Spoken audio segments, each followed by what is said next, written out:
Hey everybody, it's Amira. How are you? Today I am doing a little project using Tim Holtz's Distress Crayon Watercolor Kit. I have been following YouTube videos where some artists have been using the Distress crayons, and it's really hard to really gauge it without having to try it yourself. So I thought to myself, I'm gonna try the kit. So in the kit, let me show you what you get. You get a archival ink black soot. You get a technique book, which we'll go through in a minute. You get this beautiful stamp set. You get the crayons themselves, and there's 3 packs at the moment, and this is the earthy tone pack. You get a little palette to work on, and last of all you get a watercolor brush. Okay, so oh, and you also get that's right, you also get watercolor paper as well. Alrighty, so it's a pretty good package. This cost me $35 here in Australia.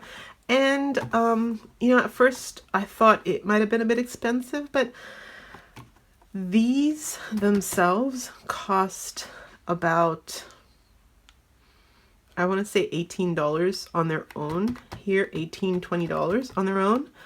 This little thing on its own costs about $8 here. And this would be about $10 here. So really, it's a great deal. I thought it was a really good deal. So I've had a bit of a play, and I am really happy with how it turns out. Now in this stamp set, you've got 2 sentiments. Out of limitation comes creativity, and there's beauty and simplicity. So this is one of the stamp sets. Here's another one. There's also 2 flowers. So this is one and this is one. There's also the butterfly, which I just love. And everything you see here is what I've made using those colors, using the stamp set here. There's one there, and there's this one here. Alrighty, so what I'm going to do now is I am going to show you really quickly the swatch. So the first thing you do, obviously, when you get new colors is to swatch out the colors and see what they look like. I compared the colors to my gelatos. I only have 4 gelatos.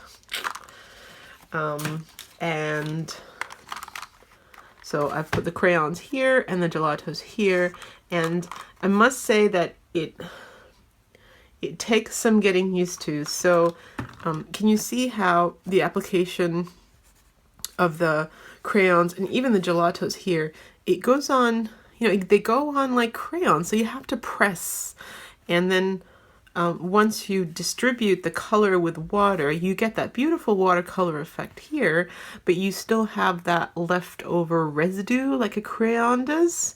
And I really didn't like this. This is not for me. I found that quite upset me.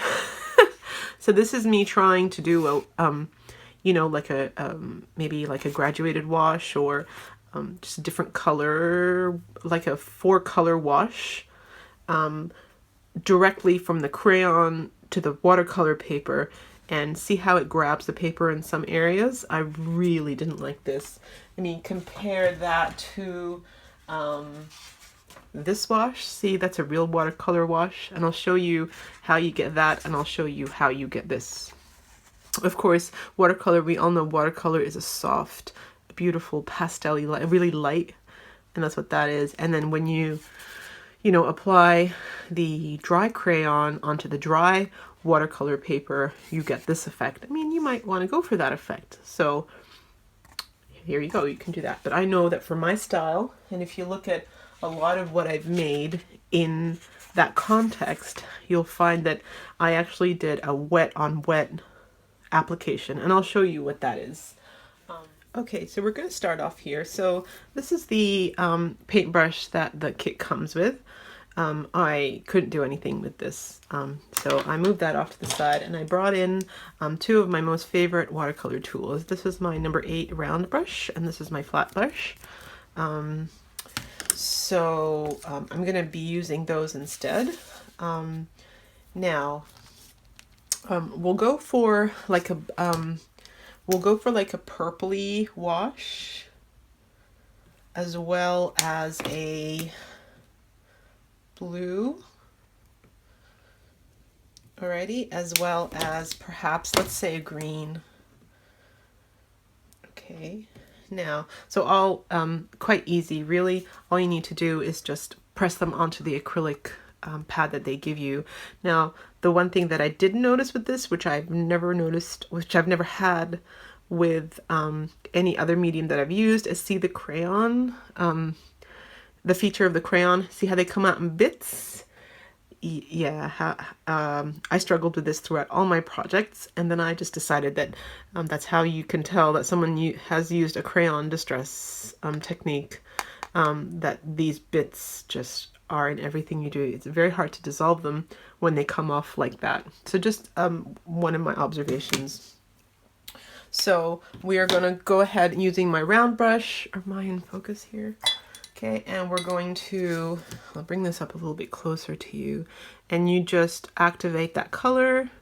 It stays dry until you activate it, and see what I was talking about earlier about those bits. I found them quite hard to dissolve. So grabbing some more water, making it quite a watery consistency here. And if you don't think that that's creamy enough for you, go back in. If you want to go back into the watery area, you can. So see how the color has intensified there. And grab some more water and then go again. Alrighty, so the first thing you do is you activate your color and make a nice wash here. Okay, so I'm going to go ahead and do that for all three.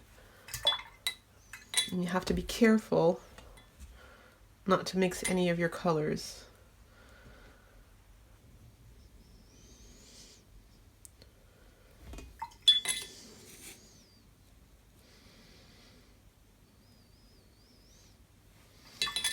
Okay, so you're at the stage now where you've got all three colors activated with water, and it's a nice watery consistency.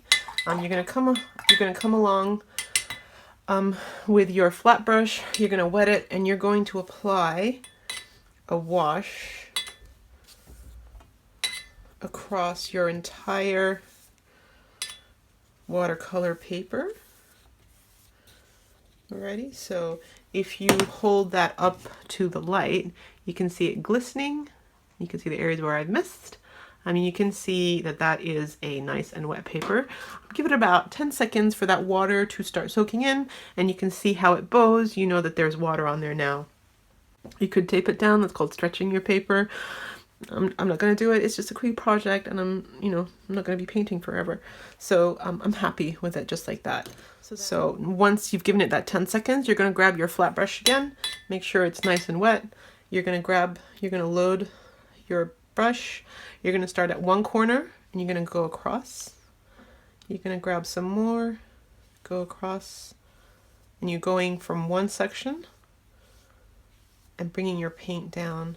And see how you're creating like an ombre effect as you're pulling it down. If you want to pull some more color, load your paintbrush again, start at the top again and across, and then bring it down, making sure that those lines don't happen. That's good. So I've got like a third of it down.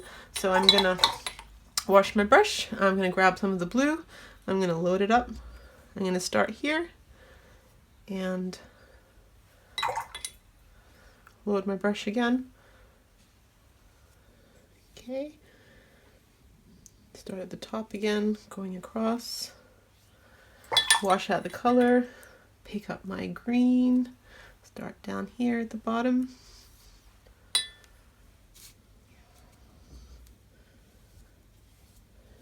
And you've got this beautiful like watercolor, very paint, pretty, no hard lines. It's just a variegated wash, 3 different colors. Alrighty, now, how does this differ from if you put the, move this to the side, if you put the crayons straight on? Let's have a look. So, I'm not going to do this. I'm not going to really push it down. I'm going to turn it just a bit and expose some of that crayon, and I'm going to very lightly, okay, do that.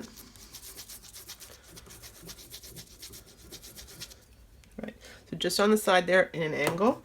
Then I'll grab some of that paint, of that water, sorry, and I'm going to go across. Righty. So see what I was saying about the crayon grabbing onto the water? That's the kind of look you got.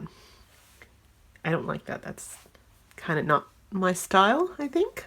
I like the clean, kind of that style, not this style. Now, another thing that you can think about is if we come down here and just wet the paper. So what happens when we apply the crayon to wet paper? And I'm going to do it again, almost at that angle. All right. So what happens here? Really lightly, like hardly touching the paper at all. You're not like digging into it. It's like this, barely, right? So you kind of see it that it's gotten wet there. Let's grab some more water. And you can see the feathering up here of the watercolor. It's just beautiful. But you still got that, you know, crayon in the paper. And if you continue to work at it now, you will pill the paper. You will destroy the paper, and weaken it. And then your project is, you know, not very good. So those are the 3 ways that you can apply them. You can apply that wet to wet, you can apply it dry to wet, or you can apply dry to dry, and then activate it. Okay, so we're back with this previous one that we did. I gave it a little bit of a heat blast, so it's now dry. And you can see that it's, you know, curled up a little bit, but that's fine. If it starts curling as you're drying it, you just flip it down and send some heat that way, and then it flattens right down. So then that's what I did with these two. I did like a wet in wet application, and I graded my wash all the way down. The next thing that you can do is we can go ahead and do the stamps. So what I said earlier is that they come in, the 2 flowers that come in the stamp set are these 2, and you can choose whichever one you want. Let's just choose this one. I'm going to use my little blocks for this one. I can't find my Fiskars press. Alrighty, so using this is archival. So I'm just going to come down here, and I'm going to press that down. Okay, that looks good. Then I'm going to come down to the flower, and you're going to align it so that it's on the stalk somewhat, like that. Alrighty, I don't really worry about that. I'll show you what to do in a second. What else can we do? Perhaps just make a second one down here.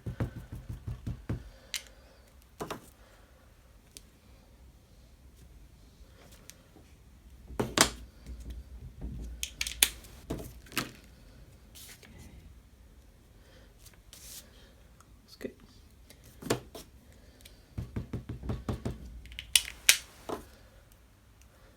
Perhaps do a second one, just coming off the edge there.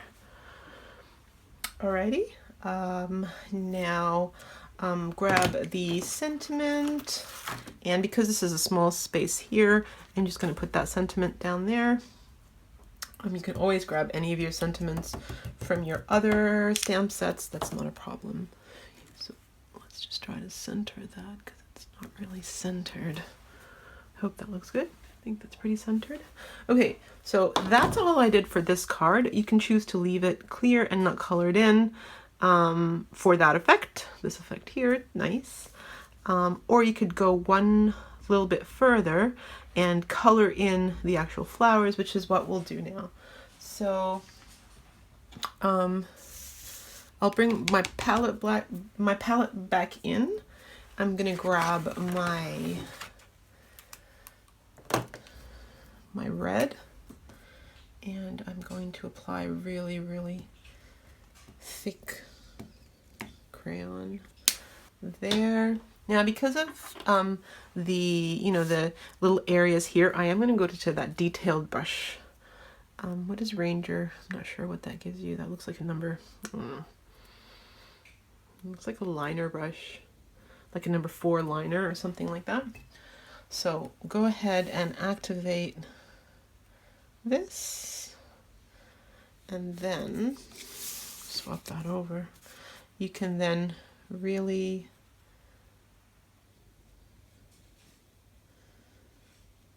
gently, and always have just a little bit of water on the side here so that you can pull your color. So what I usually do is I usually just put like a light color all over,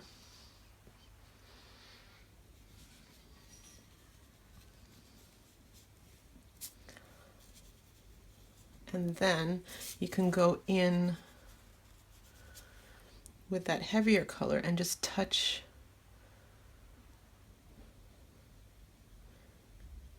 the outsides, and then watch it as it bleeds in, so it kind of looks more natural. So, and I've been taking a few watercolor classes, and I can sit here all day just coloring. So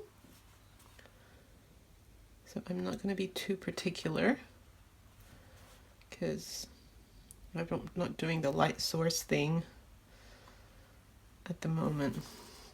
Do that one too. Alrighty.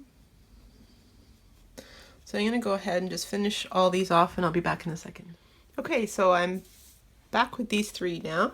Like I said, we're not accurately shaded or anything like that. We're not doing light source and dark and light areas. I'm just getting some color on.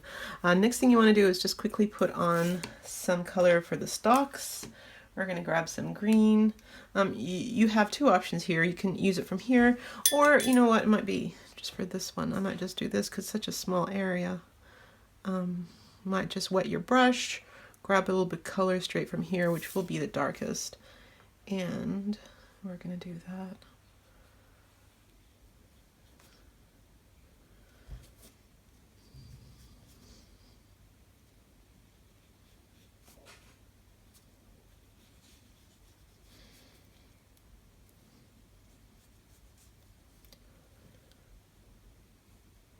And really quickly, remember this area here that I said, like the join between the flower and the stem? I made that area red. Then what I'm going to do now is do it green. Now you know what happens when you put complementary colors together, right? You make like a really dark color. So I would just do that. So because I don't have a brown in that color or black in that color, and I mean, I could go and pull out some of my watercolors, but I don't want to. I want to use a limited palette, or I want to use what I've got here to make what I need. And really, you only need 3 colors. You need, a yellow, a red, and a blue, and you can make any color you want, right? So just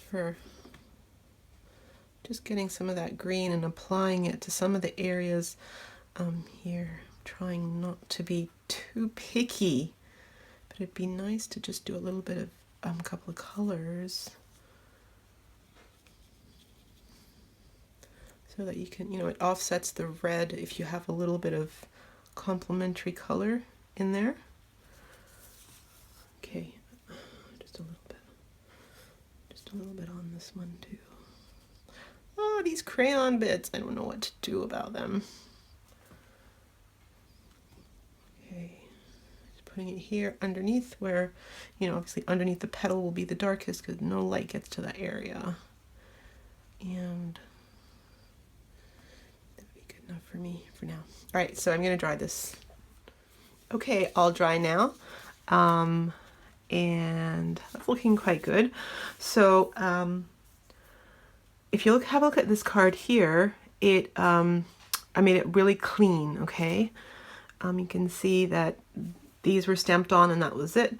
And there's nothing splattered in the background. Here I added one step further and I colored the flowers and then I splattered on the background. Now, if you have a look, there's two types of splatter here. There's splatter in wet and splatter in dry. Splatter in dry, you can see here the bits are concentrated and they're in one spot. Here the splatter in wet is where I hadn't waited long enough for the background to dry, and so I splattered on and it just, you know, did its diffusing thing, which is what watercolor does. Okay, so this is now quite dry, so I'm not going to get this. I'm going to get this, alrighty. And like I said earlier, I like to use what I've got. So I'm going to make like a combination purple blue, which will give me a really dark color, which is what I want. A line frame, which is what I want for my splatter. Alrighty, so let's move all the clean stuff out of the way. Let's get this little guy out of the way as well. Alrighty, and I'm gonna just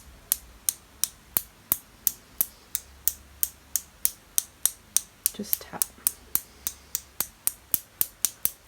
I think that splatter really makes your project more cohesive. At first, when I started, you know, art journaling, and I would watch people do drips and splatters, I'd be like, oh, what are you doing? But when I actually did it to my own projects, I could appreciate the extra detail. So if you haven't given it a go, give it a go and see if you like it, because you might not like it on your projects. I thought I wasn't going to like it until I tried it, and I liked it. Those artists, they know what they're talking about. All right, so that's technique one